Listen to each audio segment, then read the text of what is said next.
Bienvenidos nuevamente a mi videoblog, soy Karina Sanz y en esta oportunidad vamos a compartir historias de navegación.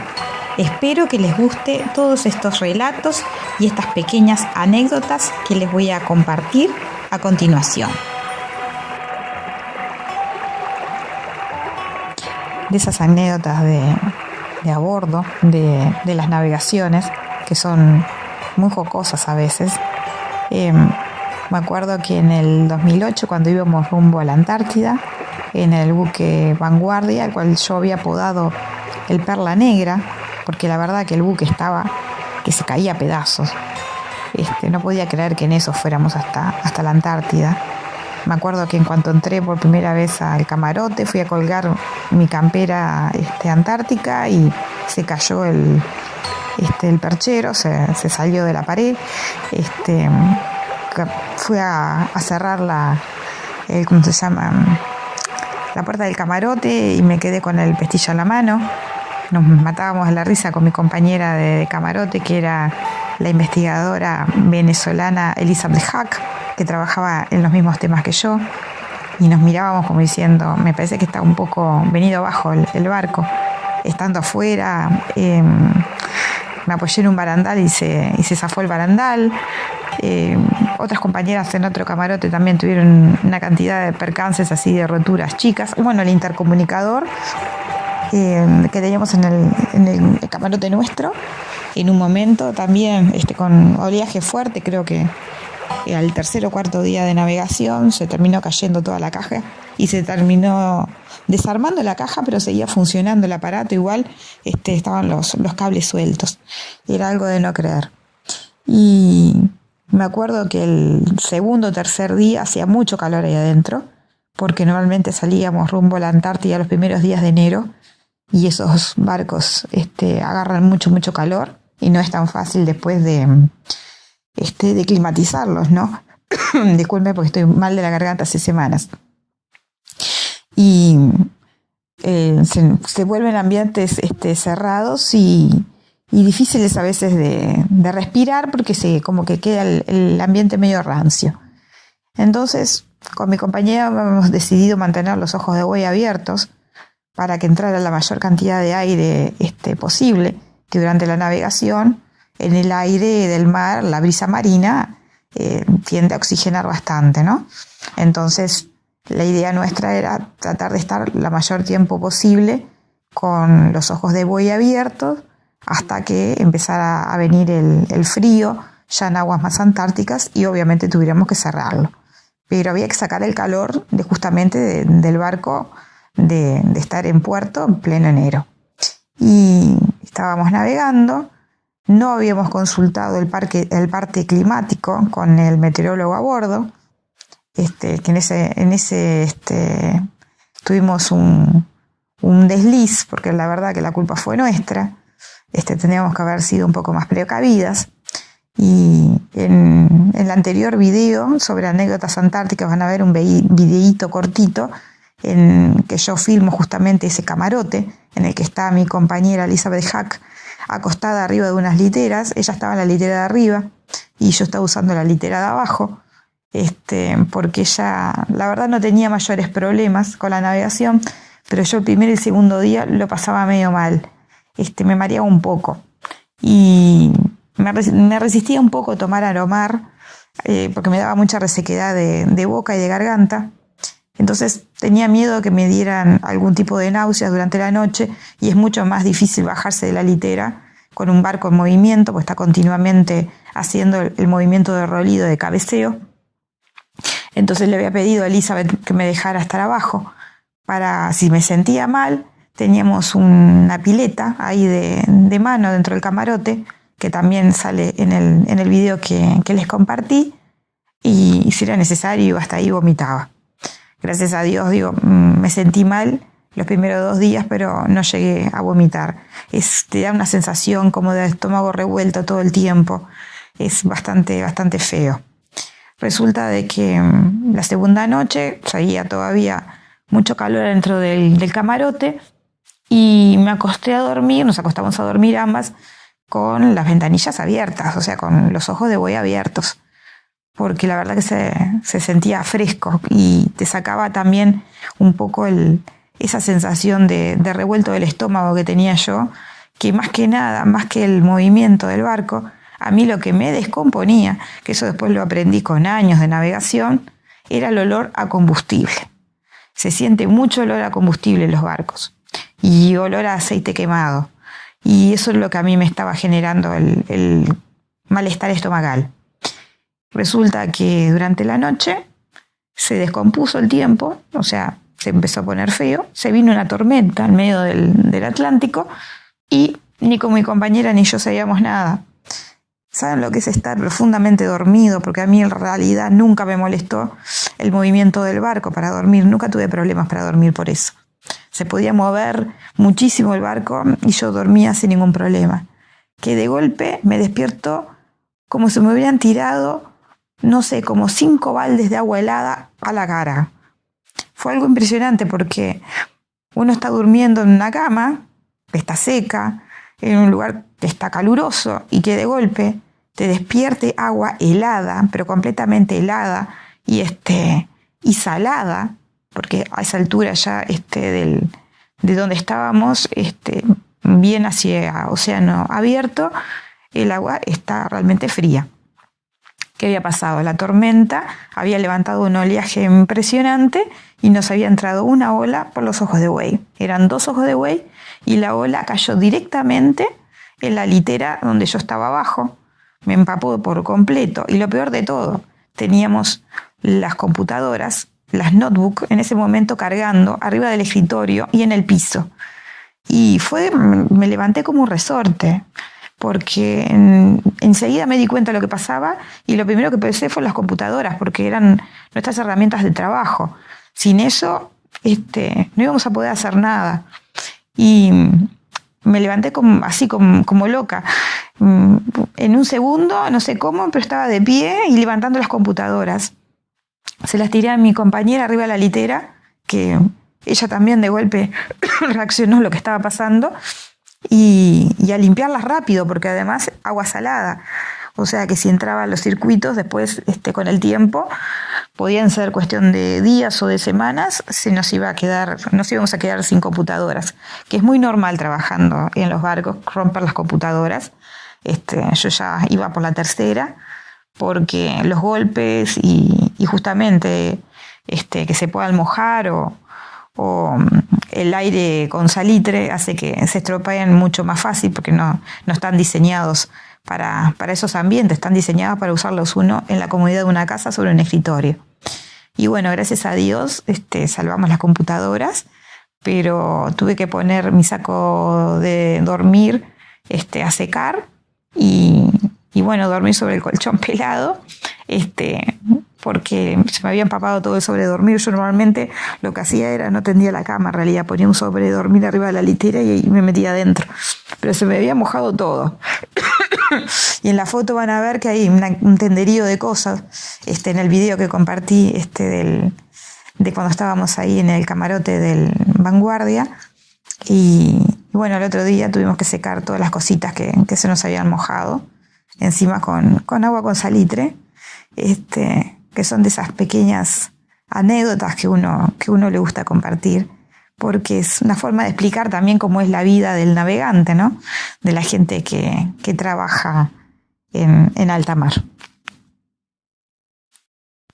Ahora cuando arme el video para subir al videoblog, les adjunto de nuevo el videíto y se los pongo ahí en el relato para que quede sincronizado, porque por ahí, si no se acuerdan del video anterior, lo pueden ver en este.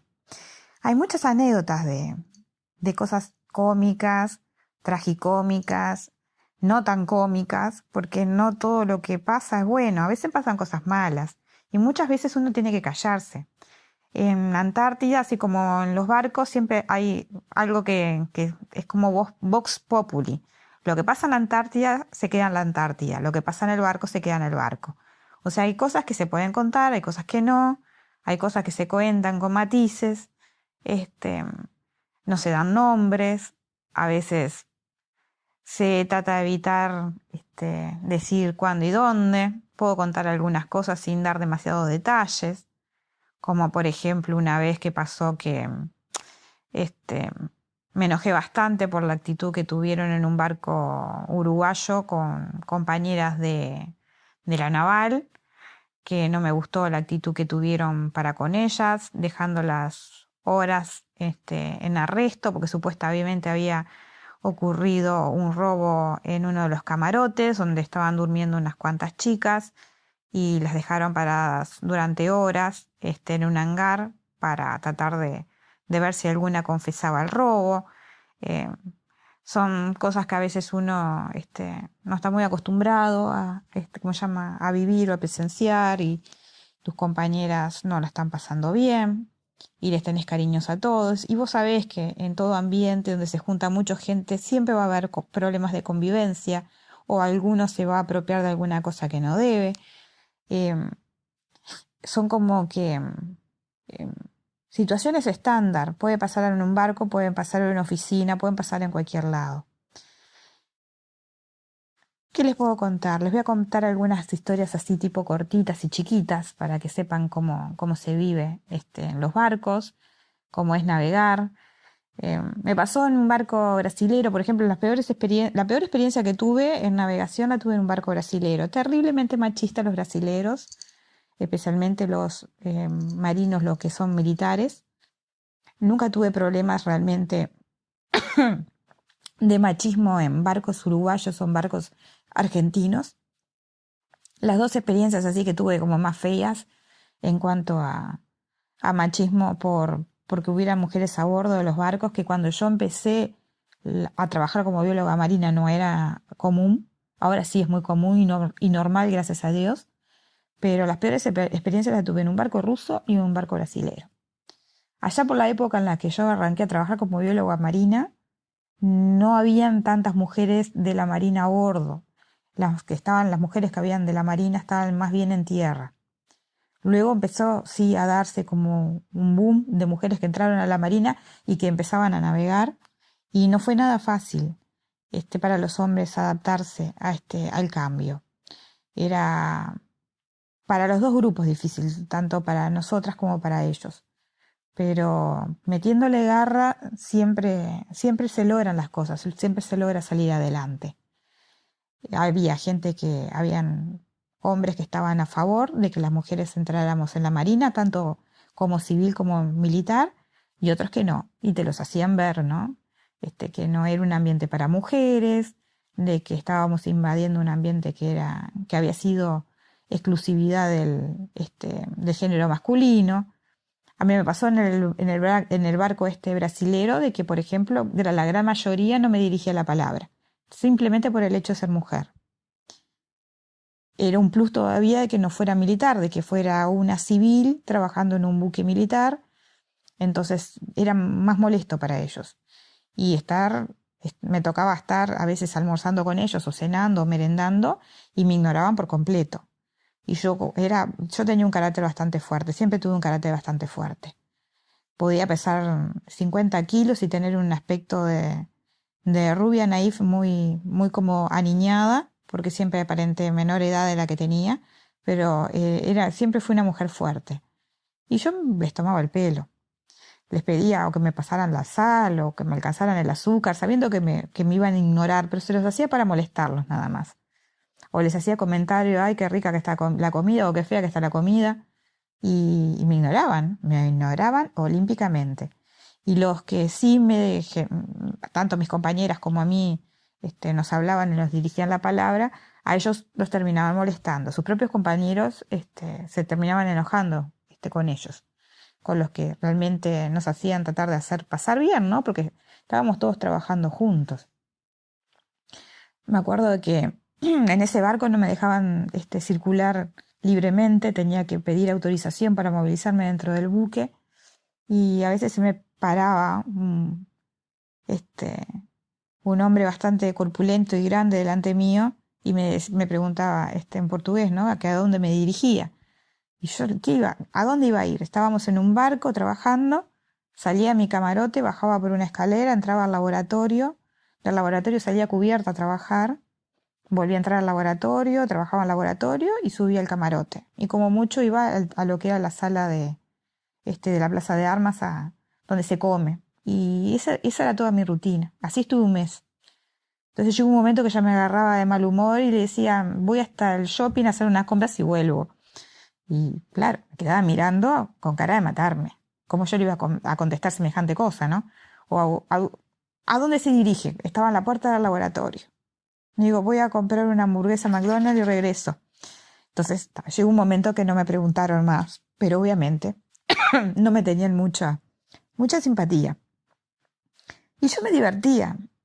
Un poco era la forma de entretenerme. En esa época no teníamos internet a bordo, no teníamos televisión satelital a bordo, teníamos como diversión, bueno, libros, nos llevábamos mucha cantidad de libros, conversábamos mucho, jugábamos a las cartas, mirábamos VHS, videos en VHS, a veces terminábamos mirando la misma película 50.000 veces, porque los videos que podíamos llevar no eran tanta cantidad, o los que habían en el barco no eran tanta cantidad. Me acuerdo que en ese barco brasilero había una videoteca bastante impresionante, la verdad, habían fácil unas 100 películas en VHS, y estaban todas entreveradas. Entonces, en los ratos libres, me había puesto de noche, que estaba la gente, la parte mayor de la plana militar descansaba. Me había dado esa es mi perra que está tomando agua, que se siente sonido de fondo, me había puesto a ordenar la videoteca. Cuando terminé de ordenarla, hice una lista de donde estaban ubicadas cada una de las películas y cuál era el nombre, cosa de que fuera mucho más fácil ubicarla. Cosas, eso es bien típico mujer, ¿no? Llegar a un lugar y tratar de ordenarlo, de limpiarlo, de mejorarlo. Pero yo creo que no eran cosas malas. Al contrario, el capitán del barco estaba chochísimo, no podía creerlo, porque dice que se lo había perdido 20.000 veces a los oficiales y que ninguno le había dado corte.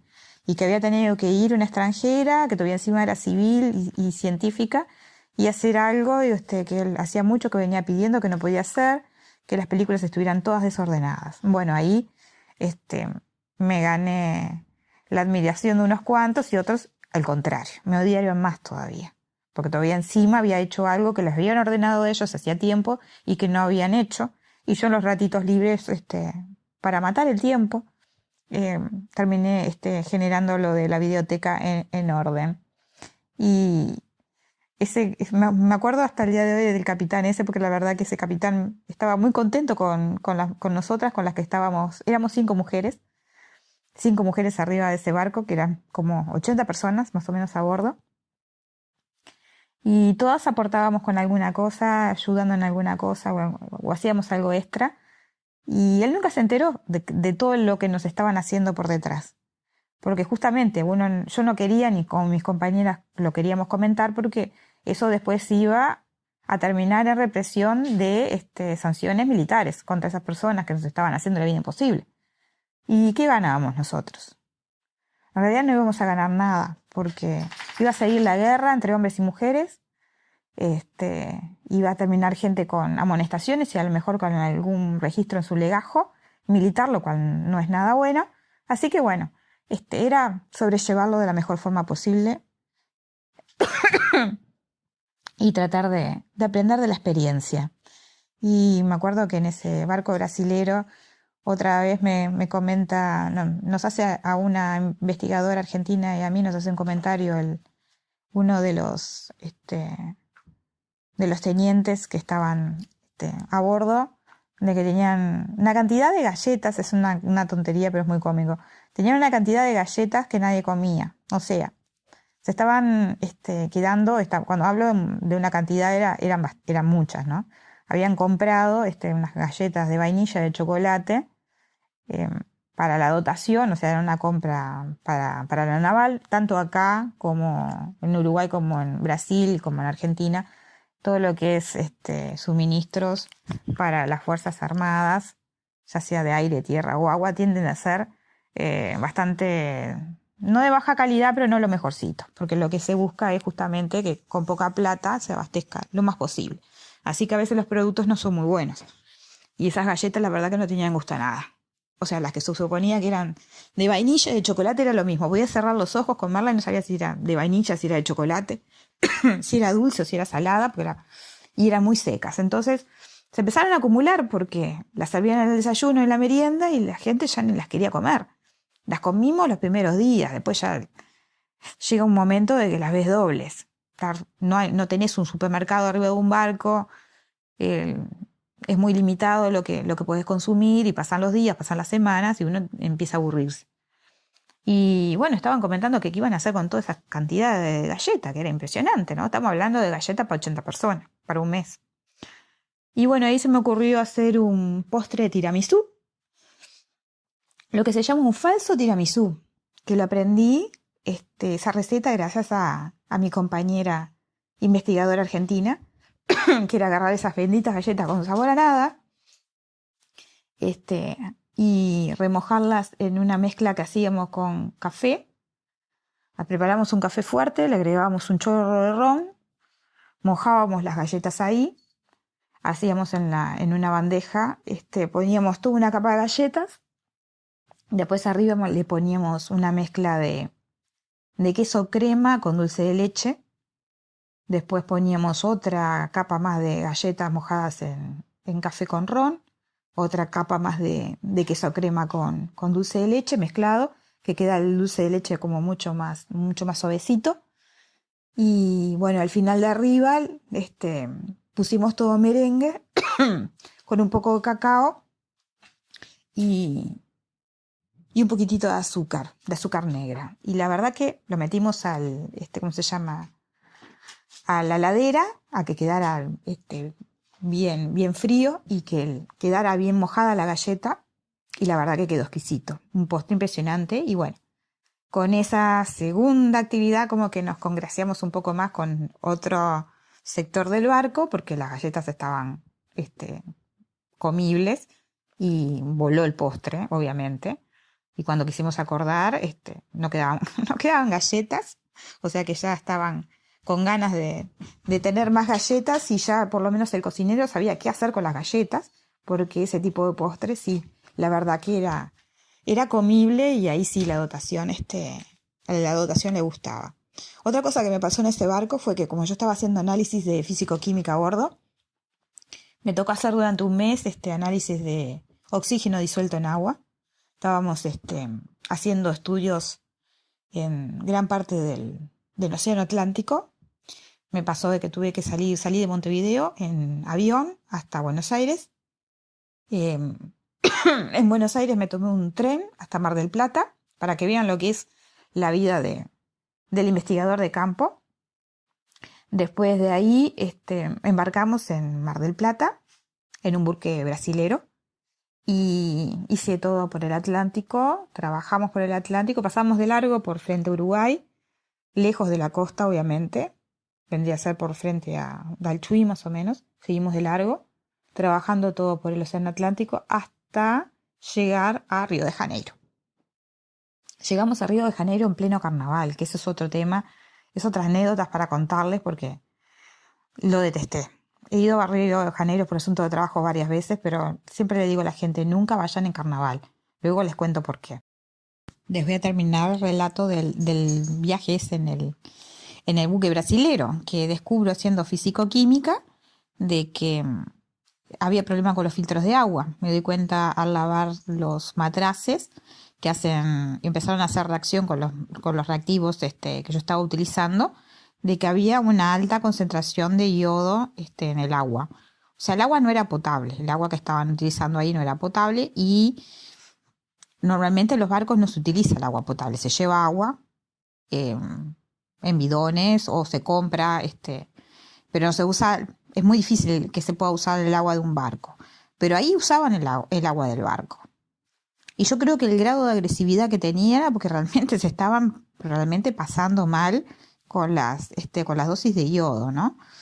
Y el agua realmente sabía mal. Entonces, ¿qué hacían? Hacían jugolín para que no se sintiera el gusto. Además con unos sabores espantosos, frutos raros tipo abacaxi, acerola y pero esos gustos bien artificiales, ¿no?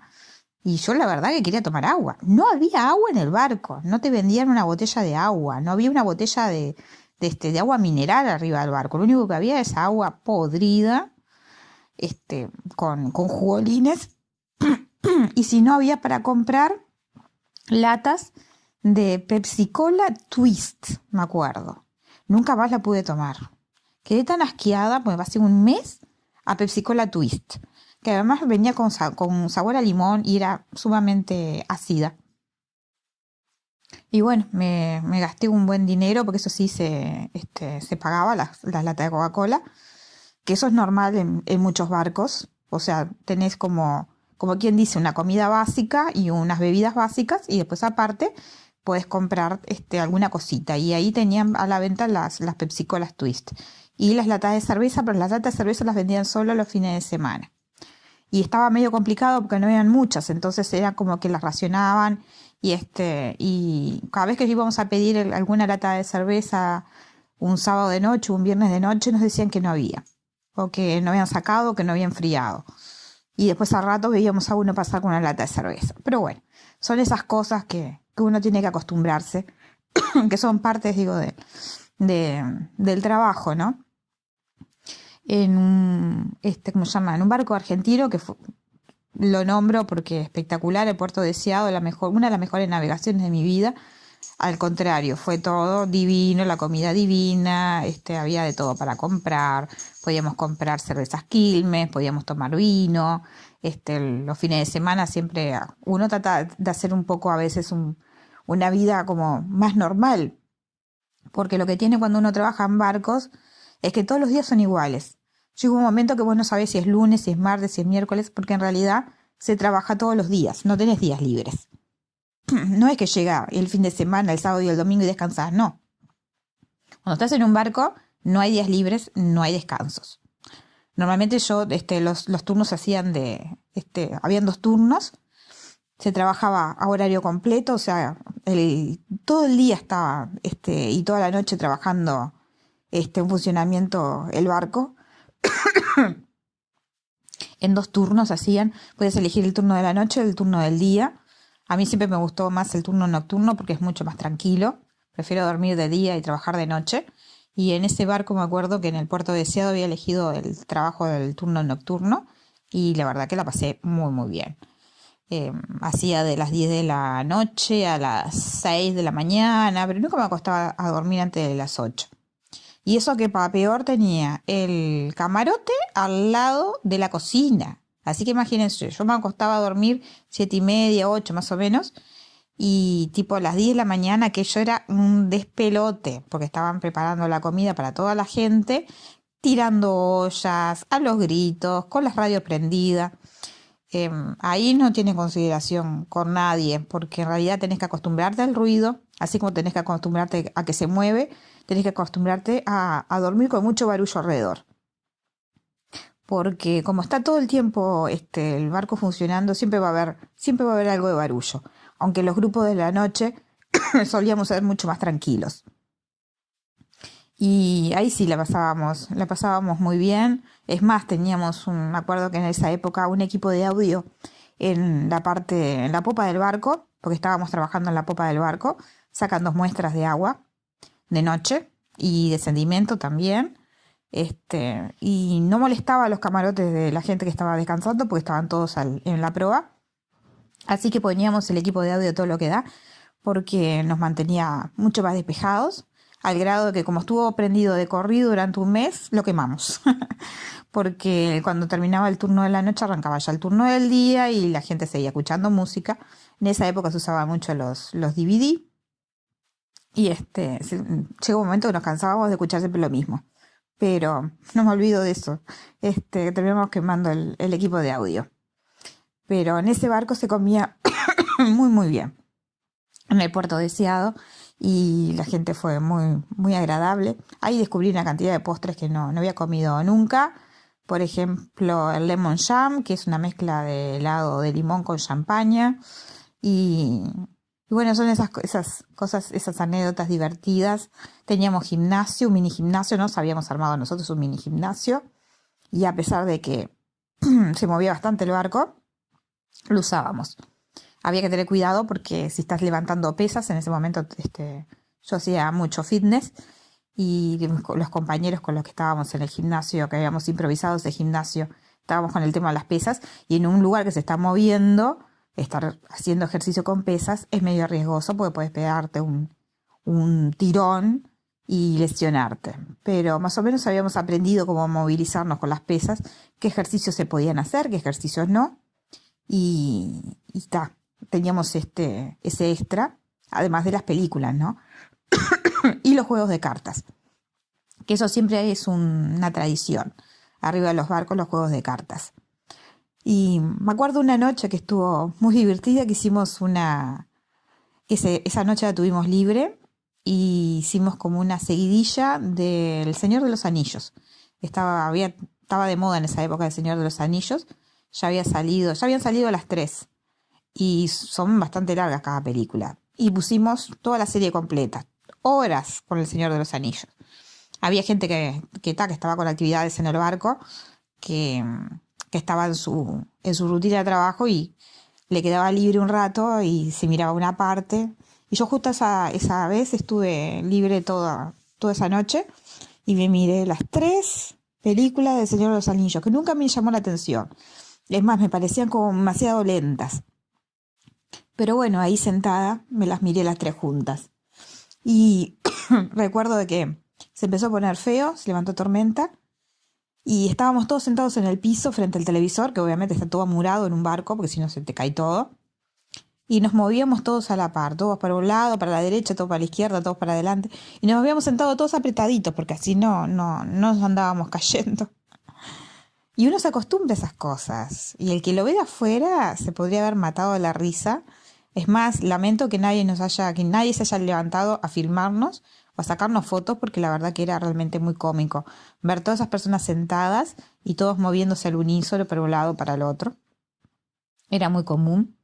A veces vuelan cosas cuando vienen de golpe olas, a veces se cruzan las olas y el barco medio como que se desorienta y pega unos bandazos, y si vos no trincaste bien tus cosas, vuelan.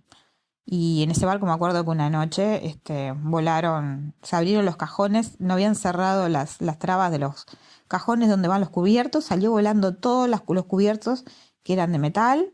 Aquello era un desparramo de cubiertos, volaron platos, voló de todo. Y bueno, ya los que estábamos en la sala viendo cine, que era al lado de justamente donde comíamos, al lado del salón donde se come, salimos corriendo a dar una mano porque aquello volaba todo. Que eso es lo que pasa también en alta mar, que estás en una noche apacible y de golpe se viene una tormenta espantosa y se da vuelta todo. Me acuerdo una noche, estábamos regresando de Itajaí, esa fue en otra navegación, estábamos volviendo a Itajaí, teníamos que ir hasta Mar del Plata, después de Mar del Plata me venía para Montevideo, y agarramos el temporal Santa Rosa, a la altura del Chuy, sobre el Atlántico, pero a la altura del Chuy, yendo como para Mar del Plata. O sea que íbamos bajando desde Itajaí, que es un puerto que queda pasando Camboriú. Y me llamó la atención esa noche. Estaba con uno de mis mejores amigos jugando a las cartas, y era como si estuviéramos en tierra. Digo, esto no se mueve nada. Digo, y él es meteorólogo y me dice, esto no es nada bueno, porque en el océano normalmente siempre se va a mover un poco. Y esas calmas son bien típicos de la calma que presagia una tormenta. Bueno, él se quedó estudiando los partes meteorológicos. Yo me fui a dormir y antes de dormir me dijo, yo todavía estoy viendo algunos pronósticos, pero creo que Santa Rosa, creo que se viene, creo que lo agarramos. Y yo le digo, ¿te parece? Yo decía, no se está moviendo nada. Me dice, yo te diría que te ates, porque en muchos barcos, que la gente eso no lo conoce, las literas tienen cinturones de seguridad, como si vos fueras en el auto o como si fueras cuando viajas en avión, que tienen el cinturón para ponerte, que mucha gente se lo pone nada más que para el despegue, cuando sube el avión o cuando baja. Pero en los barcos, las literas, normalmente son 2 cinturones, que es para no salir despedido de la litera cuando hay tormenta. y nadie prácticamente los usa, a no ser que esté muy, muy, muy feo. A nadie le gusta dormir atado, y yo la verdad que nunca los usaba, y no me los puse esa noche. Y estaba justamente durmiendo en la litera de arriba en esa vez. Estaba con una compañera uruguaya, otra bióloga marina, en el camarote, que era un camarote precioso, teníamos hasta ojo de buey y todo. Y yo estaba en la litera de arriba porque me encantaba poder ver por el ojo de buey, porque era un ojo de buey solo y estaba en la litera de arriba. Y no maté. Me dormí profundamente, como hago siempre. Y de golpe me despierto cayendo. Además fue increíble porque cuando me desperté me vi manoteando en el aire. Caí por la parte de los pies de la litera. O sea, el barco se levantó de proa. Impresionante. Y yo me escurrí por la litera. Y a los pies de la litera había un agujero, un hueco. Porque no era una litera completa que fuera de una pared a la otra. Y bueno, me vine abajo. Y mi compañera se despertó y me pegó el grito porque ya era tarde. Igual no me golpeé, me terminé agarrando como pude de una frazada para caer en el piso del camarote. Y la verdad que era impresionante la tormenta. Impresionante. O sea, había que estar atados. Me volví a subir como pude a la litera y voy a mirar por el ojo de buey, que era plena noche. Y la verdad que eso era como estar en el Nautilus y estar bajo el agua. Era como si estuviéramos en un submarino. Impresionante fue. Y para no terminar con el barco, en el cementerio de barcos de que hay ahí frente a El Chuy y la Paloma, que no sé si hay muchos que conocen, si están escuchando uruguayos estos relatos, se han hundido muchos barcos ahí. Es como un cementerio, es como el Triángulo de las Bermudas, pero uruguayo, en esa zona de ahí. Y es por las condiciones climáticas, que a veces se ponen muy adversas, y ahí hay unos fondos, con mucha roca, que lo que hacía era destruir normalmente los barcos, y bueno, encallaban en esa zona. Y nos estaba empujando la tormenta hacia la costa, así que nos tuvimos que abrir yéndonos como si fuéramos para el África, para alejarnos lo más que pudiéramos del temporal de Santa Rosa, que los temporales de Santa Rosa en el océano realmente son jodidos. Pero cuanto más uno se acerca a veces a la costa, peor es. Y bueno, estuvimos 24 horas con mal tiempo, pero gracias a Dios zafamos. El barco aguantó y aguantamos todo. Yo no me descompuse porque ya hacía un mes que estaba arriba del barco y yo me descomponía siempre la primera noche o la segunda. Después ya el cuerpo se adapta porque en realidad es un tema del cerebelo y del oído interno, de los 3 huesitos que tenemos en el oído, que esos se mueven y generan esa sensación como de vértigo que hace que uno se descomponga. Algunos compañeros utilizaban Aromar, otros de Dramamine. Durante unos días se recomienda empezar unos días antes a tomarlo. Lo que pasa es que da como una sensación de somnolencia y esa sensación de resequedad que les comentaba antes. Así que mucha gente los evita, pero en realidad es para peor. Porque no hay nada peor que estar sintiéndote mal y tener que trabajar. Me pasó la primera experiencia que tuve en océano abierto. Venía hacía ya un par de años trabajando en el Río de la Plata. Y uno se piensa que el Río de la Plata es como si estar en el océano. No, el Río de la Plata es un río.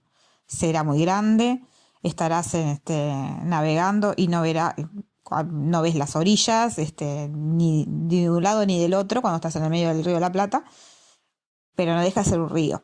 Y yo pensaba que el océano era lo mismo, que cuando saliera el océano, si la pasaba tan bien el Río de la Plata, a pesar de que el Río de la Plata se mueve salado, porque es muy caudaloso y porque es muy grande, es un estuario, es como un mar realmente muy importante, y agarré unas tormentas en el Río de la Plata, de esas de tener que dormir en el piso, porque no hay forma de mantenerte arriba de una litera. A pesar de eso, yo pensaba que más o menos en el Atlántico iba a ser igual, pero no, en el Atlántico es mucho más complicado. La primera noche que estuve a bordo justamente del Puerto Deseado, que fue mi primera vez en el Océano Atlántico, me descompuse horrible, horrible, y ya había empezado mi turno de trabajo, porque ya arrancás laburando. En ese tipo de actividades sí, cuando fui a la Antártida no. cuando iba a la Antártida, iba libre, no tenía que trabajar en el barco, trabajaba cuando llegaba a la base. Pero cuando trabajaba en los otros barcos, salía de puerto ya trabajando. Y tenés que cumplir tu tarea sí o sí, porque estamos hablando de proyectos muy importantes, mucho dinero en juego, tu reputación, si vos no trabajás, estás generando un bache de información muy importante que después no se puede cubrir. Y tus datos no solamente son para lo que vos estás haciendo, sino que tus compañeros también necesitan tus datos. Así que tenés que trabajar, te sientas mal, te sientas bien, te sientas como sea, tenés que estar muy mal para no trabajar, porque además estás recargando al compañero que va a hacer el turno posterior. O sea, si hay 2 personas para hacer un trabajo durante un mes, uno lo hace de día, el otro hace de noche, donde uno tenga un problema, el otro va a tener que hacer 24 horas. Como sea, va a tener que hacer 24 horas. Entonces yo dije, la primera vez que salí, dije, me cayó la boca, no digo nada, y como sea, laburo. El problema es que yo estaba en un camarote y tenía el laboratorio 2 pisos más abajo, 2 cubiertas más abajo.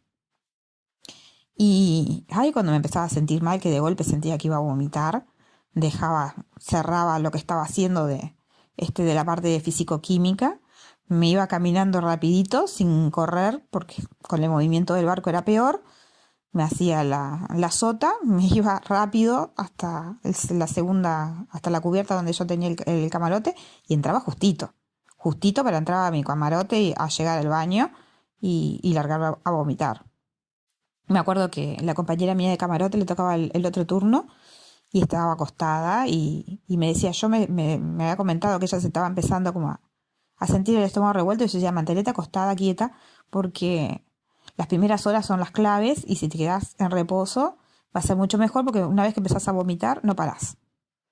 Y bueno, vomitaba y volvía a bajar, trabajaba, y cuando me volvía a dar la sensación fea, volvía a subir, volvía a vomitar, me tiraba unos minutos en el piso,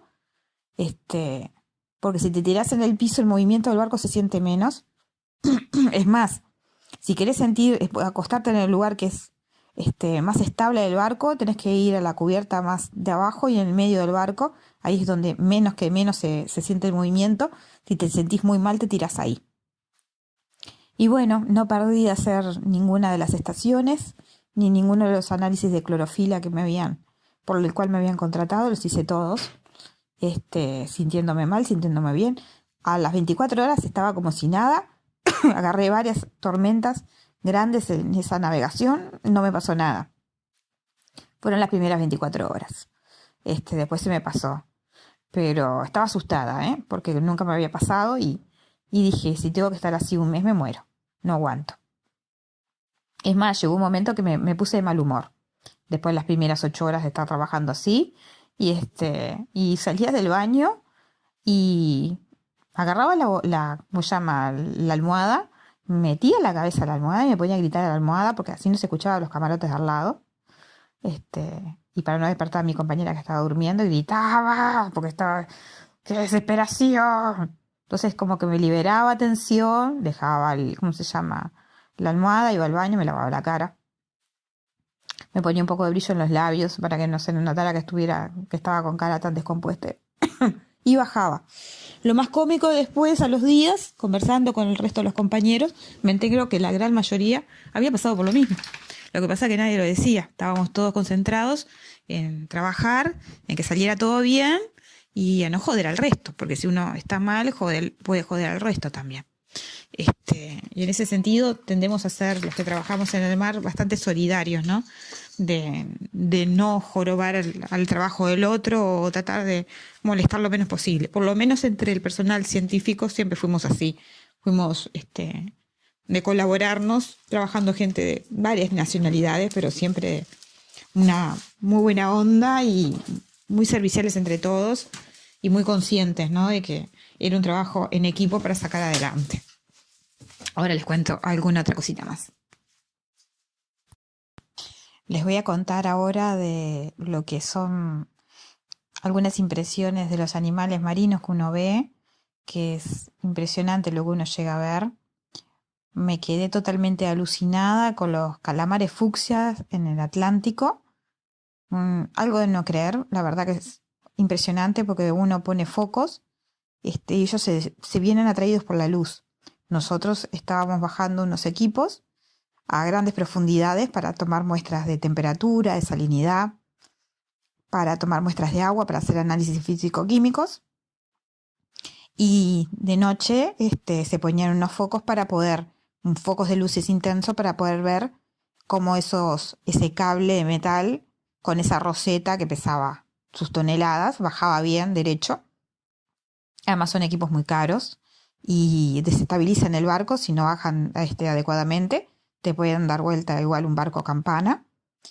Entonces, se alumbra, ¿no? Se alumbra bastante. Y eso atraía a los calamares. Y era impresionante, porque uno veía ir un revoltijo de calamares fucsia de todos los tamaños. Impresionante. A veces veías que los más grandes atacaban a los más chicos. Y yo me quedaba totalmente anonadada, sorprendida, y me podía quedar rato largo con la cabeza hacia abajo de la borda, mirándolos, porque no son cosas que uno vea todos los días. Son esas experiencias que uno da gracias que las puede vivir, y no importa la edad que tengas, porque yo era mucho más joven en aquella época, pero tenía colegas que tenían la misma edad que tengo ahora tengo 47 años, y gente más mayor todavía, y no dejaban de sorprenderse nunca. O sea, siempre que veíamos un cardumen así grande de calamares fucsia, todo el mundo se acercaba a verlos porque es un espectáculo de la naturaleza. Y ahí es cuando uno se da cuenta de lo fascinante que puede llegar a ser el trabajo que uno tiene, más allá de todo el estrés y el cansancio y todas las cositas extras que conllevan, que a veces no son todas muy divertidas. Pero yo me acordaba que cuando era jovencita, siempre fui media nerd, tenía pocos, no sé, era una teenager, tenía 14, 15 años, y estaban todas mis amigas fascinadas con Tom Cruise en Top Gun, y todas viendo las películas de Tom Cruise, y yo alquilaba DVDs de Cousteau. Me enloquecía con los documentales de Cousteau, y me sentaba frente a la televisión, especialmente en verano. Me encantaba alquilar las películas de Cousteau en verano, y me posesionaba tanto que yo estaba dentro del documental. O sea, no me hablaran, yo no existía. Si mi padre me hablaba o mi madre me hablaba, yo estaba metida adentro del documental. Es más, la primera vez, no me olvido más de eso, cuando mis padres compraron el primer DVD y se hicieron socios del primer club, que nos hicieron socios de uno que se llamaba J&M, que quedaba por cerca de 8 de octubre y Larrañaga, que era gigante, era enorme. Era como un supermercado solamente de películas de VHS. Y me acuerdo cuando entré, mi madre y mi padre me dijeron, buah, la perdemos porque va a estar horas para elegir una película. Además, se va a pelear por las películas que están más en onda, que habían muchas comedias, muchas películas románticas, muchas películas para adolescentes. Y en pocos minutos yo ya había elegido mi primer película para ver en video. Y cuando me pregunta mi padre, ¿qué elegiste? Le dije, un documental de Cousteau. No sé por qué fue directamente, pasé por la parte de documentales, y cuando vi que había documentales de Cousteau, que había fue realmente los descubrí, no sé, fue como una atracción que tuve y agarré uno, y a partir de ahí fue como que el calipso pasó a ser como parte de mi vida. Y es increíble porque yo después me olvidé, fue como una fase que tuve, ¿no? Tuve como esa locura por las películas, por los documentales de la National Geographic y especialmente los de Cousteau. Y después me olvidé por completo, hasta que entré a Facultad de Ciencias y decidí que iba a estudiar microbiología. Hice los 3 años básicos, hice la profundización en microbiología, en virología. Y resulta que no, había algo que no me terminaba de convencer, estaba re desmotivada, y me quedaba hacer una materia de relleno, y un compañero me recomendó que hiciera el curso de oceanografía biológica, biología, todo lo que era parte de biología marina, porque yo estaba muy aburrida, estaba encerrada en laboratorio, porque todas las actividades en microbiología, en virología, es en laboratorios cerrados. Y estaba siempre de tapaboca, de de guantes puestos, y que con eso por lo menos iba a tener salidas de campo. Y bueno, se las hago cortas, me quedé totalmente enamorada. Hice el curso y fue como que me volví a meter en esas documentales de Cousteau de los cuales yo ya me había olvidado. Y después, años después, cuando ya estaba recibida, ya estaba ejerciendo como bióloga marina, este, en esos momentos me acordaba de cuando era jovencita, cuando tenía 14 15 años, y que le decía a mis padres, yo quiero estar ahí, yo quiero estar como Cousteau. Y terminé estando como Cousteau y viendo las cosas que veía Cousteau, y eso es algo impagable. Me da lástima no haber podido seguir con mi carrera, desde el 2010, 2011 que ha venido barranca abajo la investigación en el Uruguay, especialmente todo lo vinculado a medio ambiente. La gran mayoría de los investigadores nos fuimos quedando sin oportunidades laborales, se nos fueron cerrando puertas. Yo además hice una maestría, tengo una maestría de la Universidad de León en España en auditorías ambientales para ciencia y tecnología marina. Es totalmente injusto que yo no esté trabajando en lo que me formé, pero bueno, es la realidad que me tocó vivir. Tengo que estar trabajando en algo que no tiene absolutamente nada que ver. Terminé siendo masoterapeuta, o sea, terminé siendo masajista. Me encanta lo que yo hago, la parte de estética, pero yo me preparé toda la vida para ser bióloga marina y para ejercer como bióloga marina. Y tuve muchos años de investigación como bióloga marina.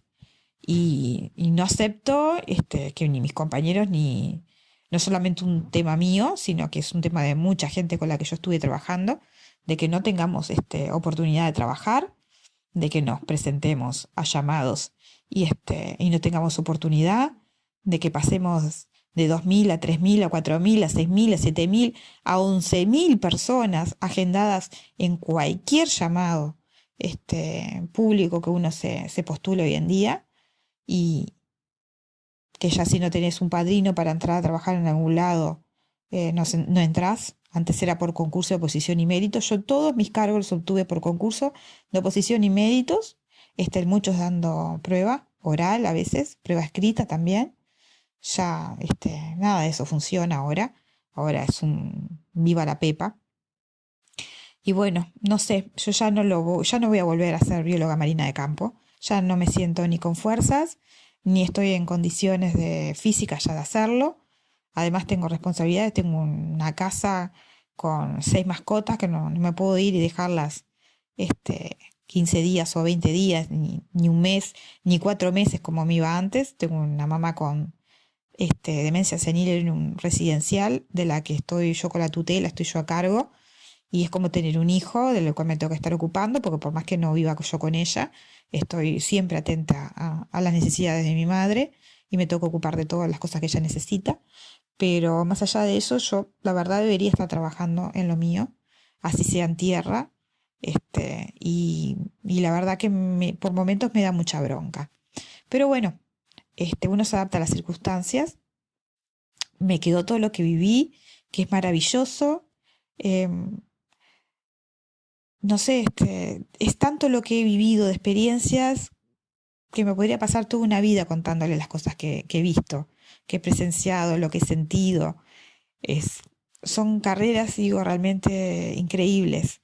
Y hay que tener una personalidad muy especial, no es para cualquiera. Tenés que ser muy abierto al cambio, porque es todo muy dinámico cuando estás especialmente embarcado, y al mismo tiempo tener que estar acostumbrado a estar en ambientes muy reducidos con gente desconocida, que te vas a llevar bien, que te vas a llevar mal y que no hay lugar donde escapar. O sea, hasta que no tocas puerto, lo que hay es eso. Vas a tener que congeniar con esa gente, vas a tener que comer lo que hay, vas a tener que tomar lo que hay. A mí me pasó estando en el barco ese brasilero que no me gustaba para nada la comida, delgacé impresionante, nunca había llegado tan delgada. Creo que pesaba 43 kilos cuando llegué a casa. Llegó un momento que ya no sabía ni qué comer, porque la verdad que la comida no era para mí. Siempre fui más vegetariana que carnívora. Y para peor, yo no soy alérgica a los mariscos, no puedo comer mariscos, y en ese barco había muchos mariscos.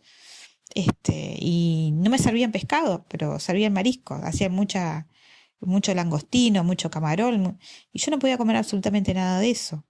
Las verduras se acabaron rápido y lo que terminé comiendo fue arroz, básicamente.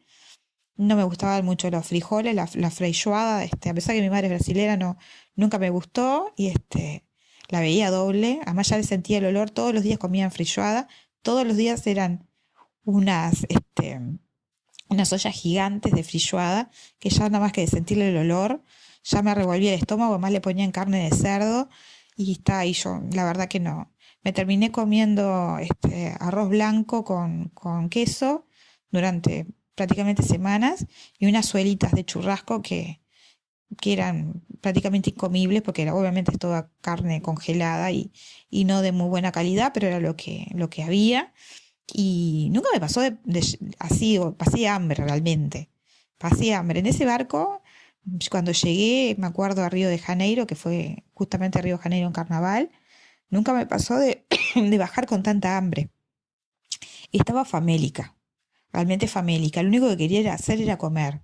Y a pesar de que prácticamente no comía nada de carne, pero bueno, en el barco no hay forma, digo, de tener verduras frescas. Es más, acabaron rapidísimo. Yo no me olvido más que yo le había dicho al cocinero que lo posible que yo quería comer todo lo que se pudiera de verduras y ensalada, y los primeros días tenía lechuga, tenía tomate, tenía cebolla, después empezó a haber tomate y cebolla, y me acuerdo el día que me sirvieron la suelita esa de churrasquito no me olvido más, eran 2 pedacitos de papa y un par de aceitunas. Sabés que ya estaban improvisando, ya no les quedaba mucho, y como los brasileños básicamente viven a feijoada, los que estaban en una categoría más baja, de suboficiales y cabos, comían básicamente pescado frito. Y yo les decía, bueno, denme pescado frito. Por lo menos me decía que no me correspondía porque yo estaba en un nivel superior. Así que me tocaba la suela de zapato si no quería comer, que en realidad era comida de dietas, decían ellos. Si yo no comía la feijoada, que era como el plato principal, tenía que comer la comida de dieta. La comida de dieta era la solita de zapato, esa que me daban de churrasquito. Y me acuerdo cuando llegué a Río de Janeiro, que me bajé desesperada a comer. Y no me olvido más que la primera parada que hice fue bajar a la playa de Copacabana, que estaba llena de gente a reventar, era una locura aquello. Por eso yo digo que no lo recomiendo porque se sobresatura y colapsa todo Río de Janeiro en carnaval. Porque en realidad durante esos días no se trabaja, es feriado allá. Entonces, no hay prácticamente nada abierto, salvo los negocios que estén trabajando. El brasilero se va, se desaparece. El que vive en Río de Janeiro llega a carnaval y se las toma, no se queda ahí. Los brasileros que quedan son los que mantienen que se mantienen por el turismo, porque estamos hablando que vienen miles y miles de personas de toda parte del mundo. Las playas se colapsan, no tenés lugar donde sentarte. Es como estás uno sentado arriba del otro. No hay servicios de limpieza, no limpian durante esos días. Es un olor a pichí y hasta ves caca en la calle, en todos lados. La gente come y en la playa y tira las cosas ahí nomás. No usan ni siquiera los recipientes. Mucha gente drogada, mucha gente tomada. Eh, los europeos que normalmente son prolijos y en sus países van ahí, hacen cualquier cosa. No es una forma de disfrutar Río de Janeiro. Y es carísimo. Todo te lo van a cobrar 7 o 8 veces más caro. Porque viven del turismo extranjero. Porque el que vive en Río de Janeiro no hace carnaval en Río. A no ser que sea de la gente pobre que se queda ahí, o los que son fanáticos del carnaval y que van al Sambódromo. El resto de la gente que tiene un nivel un poco más superior se va. Se va para otras partes de Brasil o se va directamente de Brasil. Uno pasa por el aeropuerto y está colapsado con la gente que entra y con la gente que sale. Porque así como llega mucha gente, los brasileños no quieren saber de nada, se toman los vientos. Y me acuerdo que llegué a un chiringuito de esos de playa, desesperada, a pedir comida. Me salió como si acá yo me comiera una hamburguesa, una hamburguesa de carne con pan, ketchup este, y mayonesa con unas papitas chiquitas de esas del estilo McDonald's, de esas de las más chicas, y una latita de cerveza como unos 1.000 pesos uruguayos, para que se vean más o menos cuánto dinero, ¿no? Como unos, no sé, como unos $30 más o menos. O sea, te pueden llegar a cobrar cualquier babarrasada por comer una pavadita en la playa, pero yo estaba desesperada y me gasté una plata, pero me acuerdo que me comí una hamburguesa con papas fritas y me pedí una cerveza y un agua, pues estaba desesperada por tomar agua porque había bajado del barco ese que en donde no había agua, de las de tomar, ¿no? Digo, ¿cómo se llama? Agua embotellada. Y después al rato me fui y me comí otra hamburguesa más y el compañero con el que yo estaba ahí, que me estaba acompañando a la playa, estaba totalmente anonadado porque me veía que yo no era de comer prácticamente nada, y que comía muy light y que no era de comer carne, pero estaba desesperada y en el parador de playa no te venden verduras y quería comer. Y al rato fui por otra hamburguesa más y me paró. Me acuerdo que me dijo, no, basta, me dijo. Ahora vas a esperar, dice, a hacer digestión, dice, después más tarde, dice, porque te va a caer mal. O sea, pasaste muchas semanas comiendo prácticamente nada y ahora dice, si te vas a comer 3 hamburguesas, juntas a reventar. Y tenía razón. Pero era una desesperación, es horrible decirlo, pero realmente pasé hambre. Pasé hambre, es más, teníamos juegos con unas compañeras que nos comentábamos, ¿no? Y cuando llegues, que tengo ganas de comer esto, tengo ganas de comer lo otro, y cuando llegues, ¿qué vas a comer? Voy a comer tal cosa, voy a comer tal otra. Bueno, los días que me pasé ahí en Río de Janeiro, me pasé comiendo. El único que me importaba era comer. Y me habían regalado la estadía 5 días para estar en el barco. No tenía que pagar hotel ni nada para disfrutar este carnaval. Mi jefe me había cambiado el pasaje de avión. Yo supuestamente llegaba a Río de Janeiro y a los 2 días me iba. Y mi jefe de regalo me había cambiado el pasaje para 5 días después y había arreglado con la gente del barco para que yo me quedara. Así podía disfrutar este carnaval en Río. Y como un regalito porque había salido todo bien y nos habíamos portado todo bien y había salido todo el trabajo en orden había sido un trabajo, ya lo había dicho, terriblemente estresante este barco, y la gente, mi jefe que lo nombré en un informe anterior, que ya falleció hace unos meses, ya se había jubilado, ya hacía unos cuantos años, era como muy sobreprotector conmigo, era como un papá, me trataba en esa onda padre, ¿no? Y me hizo ese regalito, tipo, quédate y disfrutá y después venís un poquito más descansada, pero porque tenía que volver a trabajar a Uruguay. Y resultó de que yo al tercer día estaba a los gritos en este Bari pidiendo por favor que me consiguieran un pasaje para venirme a Uruguay porque no aguantaba más. No soportaba más el Río de Janeiro, no podía ir a ningún lado, estaba todo colapsado, querías ir al Corcovado, eran 5 o 6 horas de cola, a pleno sol con 40 y pico de grados de temperatura, no podías ni sacar una foto ni ver nada, porque estábamos hablando de miles y miles de turistas, estaba justamente uno en ese entonces, el que era el barco más grande del mundo, que no me acuerdo de la barrazada de gente que llevaba arriba, estaba colapsado el puerto de gente, cada barco a veces con 4.000, 5.000, 6.000 personas. Logré subir al Cerro Pan de Azúcar y no vi prácticamente nada. Estuve como 2 horas y pico haciendo una fila al sol para poder subir. Y dije, ¿qué me voy a quedar acá? Me están arrancando la cabeza con los costos. Voy a terminar perdiendo el poco dinero que gané, porque no se gana dinero trabajando en eso. Uno lo hace más que nada, digo, por la experiencia, no por la plata. Y todavía encima podría estar en Uruguay disfrutando el verano y no acá en este loquero, porque además a no ser que vayas a esas fiestas que salen carísimas, que son las que te muestran en los viajes del 12, que en realidad lo único que vas a ver es mujeres desnudas y gente borracha, y realmente no era algo que a mí me interesara. Puede ser que a algunos compañeros les podría interesar, pero ni siquiera a mis compañeros varones les interesaba eso. Estaba lleno de travestis, transexuales, bueno, un relajo, un desbunde terrorífico. O sea, hay mucha gente que le encanta esa onda. A mí nunca fue mi estilo y como que no me siento muy, muy a gusto, como que mucha marihuana y se armaban muchos líos también. Cualquier boliche que estuvieras o cualquier pub terminaba en reyertas generalizadas, con la gente golpeándose y sacando cuchillos. Había muchos robos, muchos hurtos. Y dije, yo no me voy a quedar acá, yo me voy de acá. Y me puse firme en Baric, dije, me consiguen un pasaje de avión para Montevideo, ya. Y bueno, gracias a Dios a los 4 días logré volverme y poder descansar, porque después de haber estado un mes en un barco tan estresada, trabajando tanto, con gente que estuvo realmente pesado el ambiente militar arriba de ese barco, mis compañeros científicos impecables todos, los de Argentina, los de Brasil, de Uruguay yo sola, eh, había gente de Estados Unidos también trabajando en ese proyecto, de Australia, todo divino, digo, pero el problema fue el personal militar en ese barco. Y la verdad que Río de Janeiro en carnaval odié, terminé odiando Río de Janeiro, pero al tiempo tuve que volver por asuntos de investigación antártica, tuve que ir a un par de congresos y fui en mayo y después también fui en abril y divino, súper recomendable porque ahí sí era vida normal, estaba el brasilero haciendo vida normal, las playas estaban normales, limpias, todo ordenado, todo tranquilo, todo disfrutable. El problema es en carnaval. Carnaval es insufrible.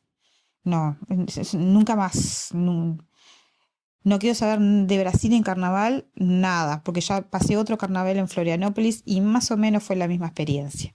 Caro, demasiado despelote, no se disfrutaba por todo el caos que había, tenés que cuidarte mucho de los robos, de los asaltos y de una cantidad de cosas que pasan, que tenés que estar con los ojos muy abiertos, siendo mujer, siendo hombre, siendo lo que sea. Es más, un compañero mío, miren lo que les voy a contar, uno de mis compañeros, que era brasilero, jovencito, muy bonito, en esa época, me acuerdo que estar con él, que él era del sur de Brasil, de Santa Catalina. Teníamos que ir caminando por la que vendría a ser la Rambla, de Copacabana. Íbamos caminando con Cristiano, se llamaba Cristiano, con Cristiano en el medio y dos compañeras, una a cada lado, porque había mucho, esto no lo tomen como discriminación, porque yo no tengo discriminación contra nadie, tengo amigas lesbianas, tengo amigos homosexuales, es simplemente un comentario lo que voy a hacer.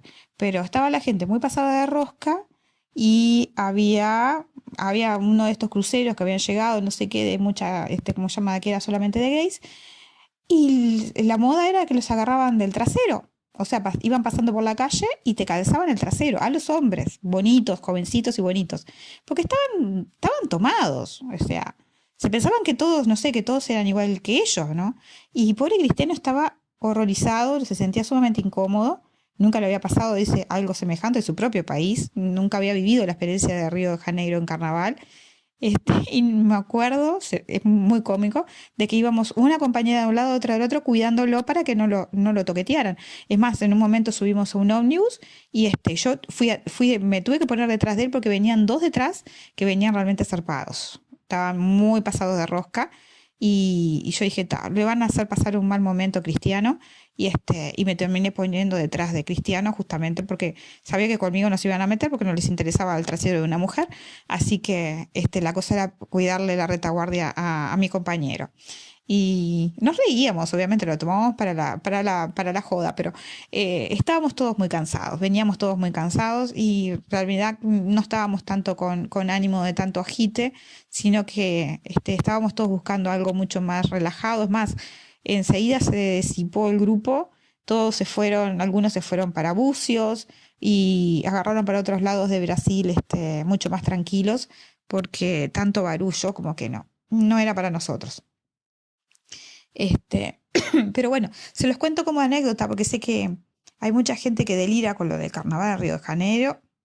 No, sinceramente, si te gusta mucho el relajo, pero te gusta el relajo en serio fuerte, entonces sí, si no, no. Espero que les haya gustado este nuevo informe. Fue más bien anecdótico de actividades varias y de situaciones varias a bordo de los barcos. Prometo hacer otra parte más de esto y seguiremos con los informes de investigación. Se vienen unos cuantos. Una expedición arqueológica a México, una expedición o un viaje de paseo místico a Mendoza en Argentina y otros temas más que ya les iré compartiendo en sucesivos audios. Trataré de subir en lo posible uno a la semana o cada 10 días. El material lo van a tener también, como siempre, en escrito en la página de Misterios de la Humanidad, www.misteriosdelahumanidad.com. Y bueno, nos vemos pronto. si Dios quiere. Un beso y un abrazo a todos.